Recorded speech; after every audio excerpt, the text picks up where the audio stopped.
the Christian doctrine of the Trinity is a false belief, and it is opposed by the Jewish scriptures. And the God that the Christians worship is not the God of Abraham, Isaac, and Jacob, they will say, except for the modalists. But setting aside that, the Christians will say all the time that we believe in one God, but in that one God there are three persons. There's God the Father, and God the Son, and God the Holy Spirit.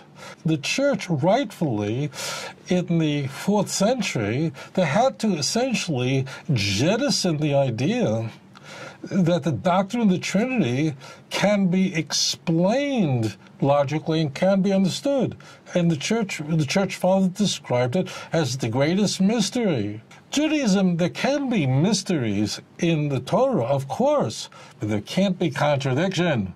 And the teachings of the church that God came down as a man is impossible.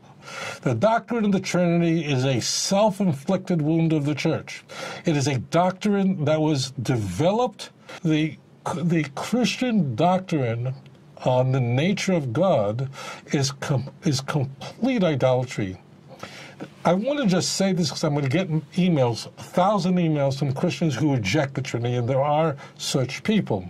There are Unitarians, there are Christadelphians that utterly reject and see through this and recognize the fact that the doctrine of the Trinity is a later invention. The word Trinity itself was invented. This is a highly developed doctrine. It's complete idolatry, and I just want to share one other point. It is the most odious idolatry. Christians believe that there is a God who's the Father that created the heavens and the earth. But in addition to God, they believe that Jesus is a separate person and he's full deity. That is a shutfus. That's a partnership. In Arabic, it's a shirk. It is the most odious form of idolatry. If someone worships Jesus as God and the Father as God, that's worse than bowing down to a statue, an idol of gold and silver. Worse.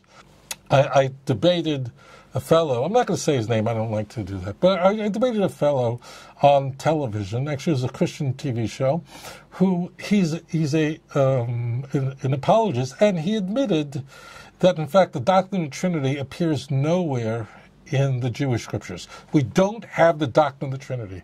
Daniel didn't worship the Trinity. Abraham, Isaac, and Jacob didn't believe in the Trinity. There's nowhere where they prayed to the Trinity. It doesn't exist. Nothing. The Christian concept of God is completely different than what it says in Tanakh. And in fact, that was the first question that I was asked by a pastor.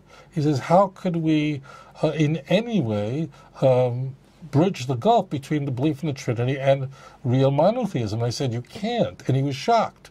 One other point, and if you're a Christian, you know I'm telling the truth. Many Christian apologists admit, and I've seen this 1,000 times, they will say that the vast majority of Christians don't even understand the doctrine of the Trinity. They almost invariably say that most Christians don't understand it. They think they know the Trinity, but actually they don't.